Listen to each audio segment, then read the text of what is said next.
Hi, fourth graders. Today we are reading chapter 8 of Tales of a Fourth Grade Nothing, and we have our guest reader is back. Drew wants to read to you. So, the TV star.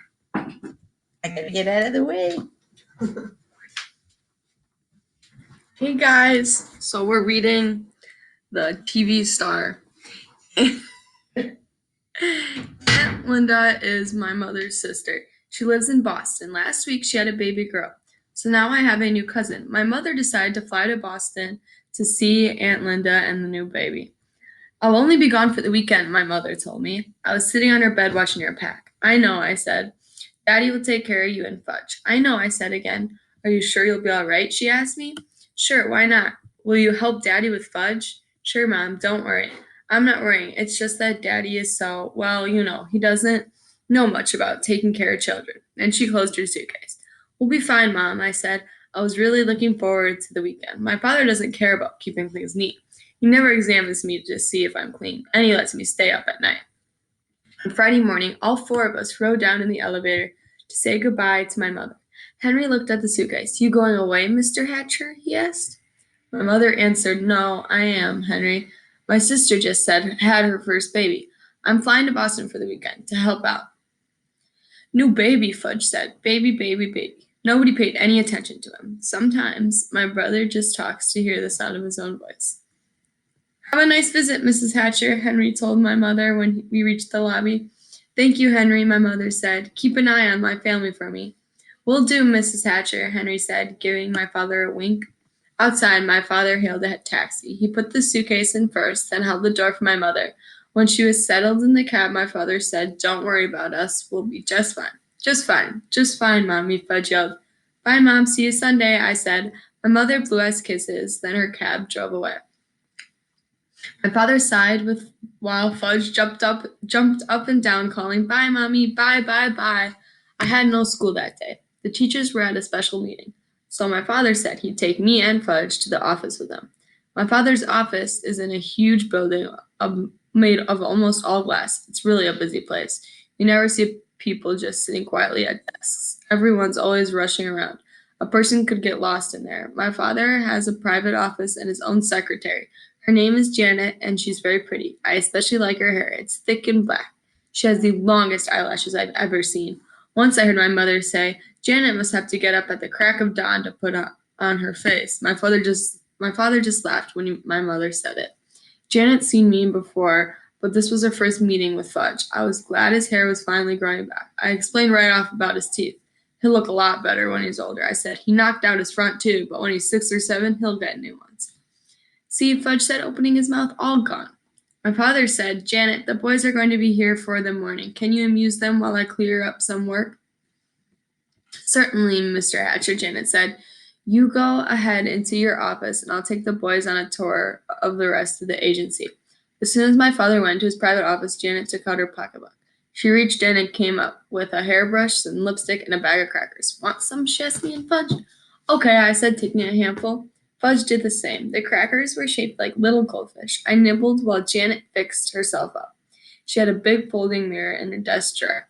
She set it on top of her desk and went to work on herself. When she was finished, she looked exactly the same as when we came in. But I guess she didn't think so because she said, That's much better.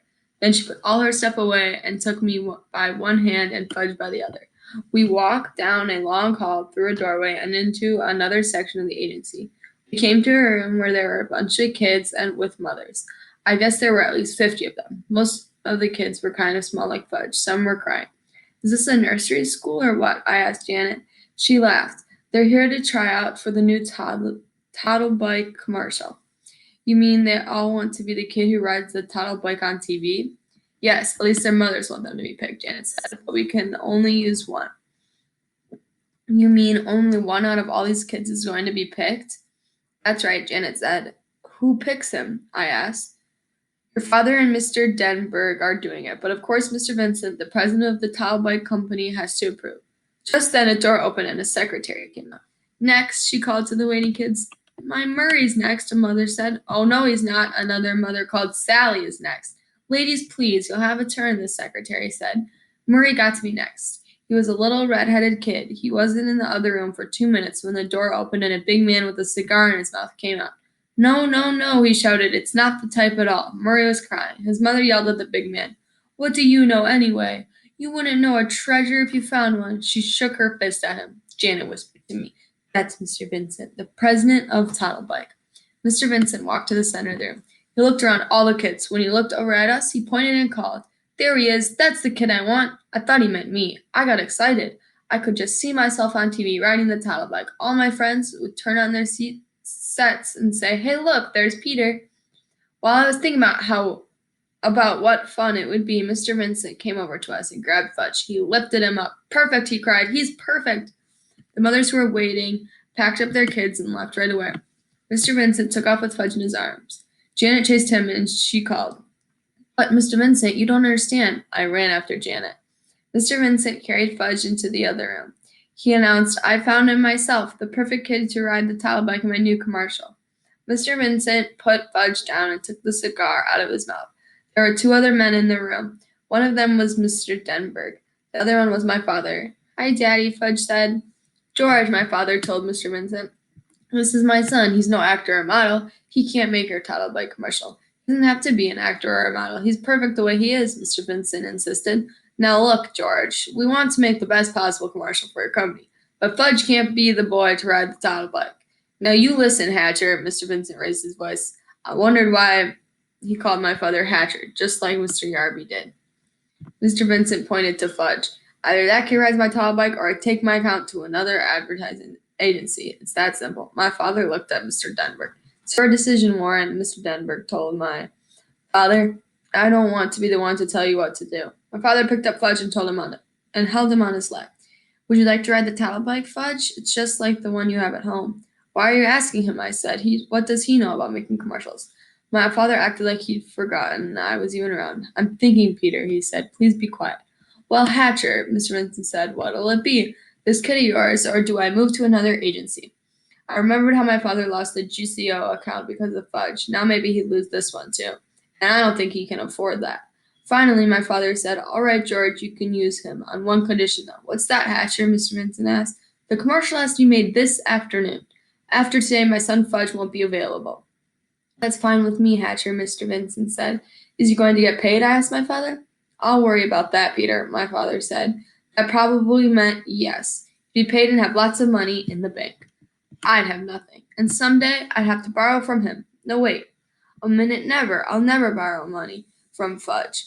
"I'll starve first. Can I at least watch when you make the commercial?" I asked. "Certainly," my father said. "You can watch the whole thing." I turned to Mr. Denberg. "Will Fudge be famous?" I asked. "No, not famous, but a lot of people will think he looks familiar," Mr. Denberg said. I turned to Mr. Vincent. "Do you know he has no front top teeth?" "That's part of his charm," Mr. Vincent said. "And he cut off all his hair 2 months ago." "Well, he looks fine now," Mr. Vincent said. "And he can't even talk in long sentences yet," I told everyone in the room. "He doesn't have to say a word," Mr. Vincent told me. I couldn't think of any other reason why Mr. Vincent shouldn't use Fudge in his Toddlebike commercial. It was settled. Soon Fudge would be a famous television star, and I would be plain old Peter Hatchet, 4th grade nothing. "Let's begin right after lunch," Mr. Denberg said. "We should get it filmed in about 2 hours." While my father and Mr. Denberg worked out all the arrangements, I asked Janet where the men's room was. She walked me to it. I told her thank you and that she didn't have to wait. I find my own way back. When I was safely inside, I looked at myself in the mirror. I wish Fudge had never been born. I thought, everything good always happens to him. If he had to be born, I wish he could be 9 or 10 like me. Then Mr. Vincent wouldn't want him to be the one to ride the Toddlebike in his commercial. Janet sent down to the coffee shop for some sandwiches and drinks. After we ate, we all walked to another section of the agency where the cameras were set up. A make-believe street scene was the background. The Toddlebike was shiny red. My father told Fudge all he had to do was ride it around. Fudge liked that. He zoomed all over the place. "Vroom, vroom, vroom," he called. My father, Mr. Vincent, and Janet sat on folding chairs and watched the action. I sat on the floor at my father's side.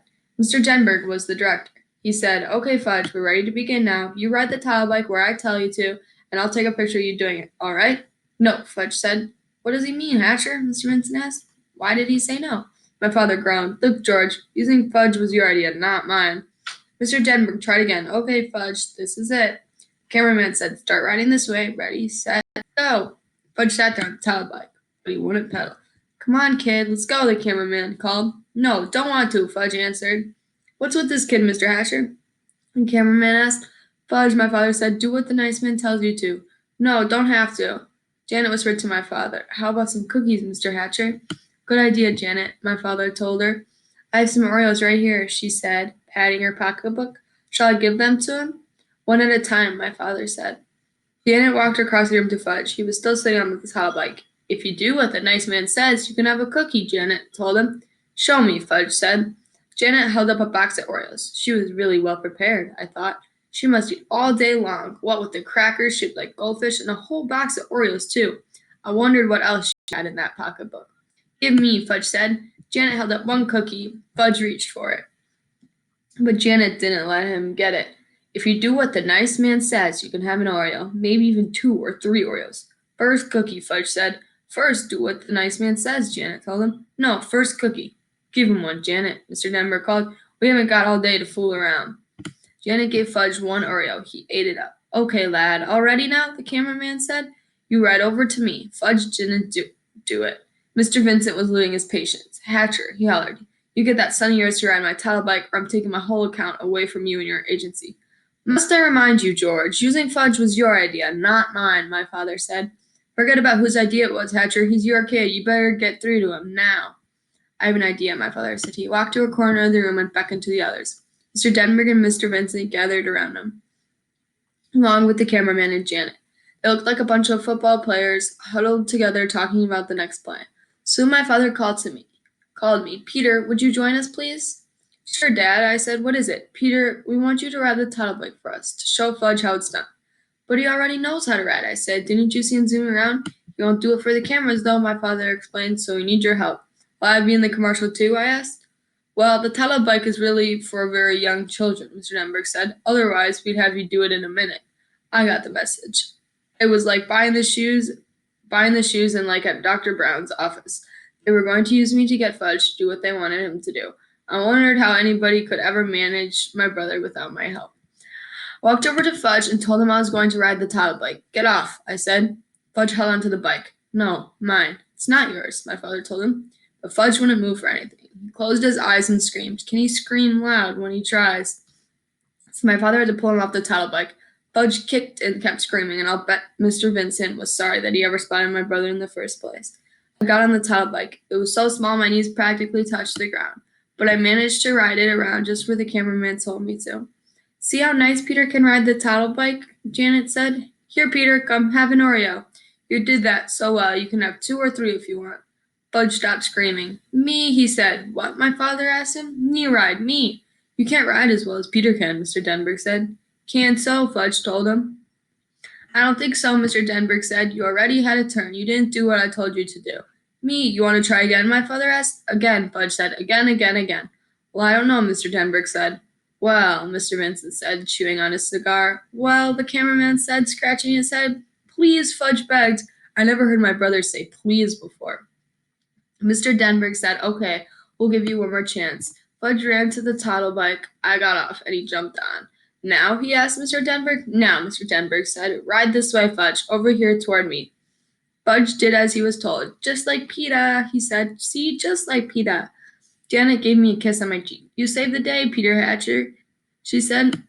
When she wasn't looking, I wiped off my face. Her kiss was too juicy. One second, guys.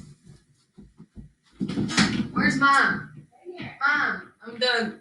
Did you stop sharing? No. It's right here. Yay! All right, 4th graders, have a great day. See you tomorrow.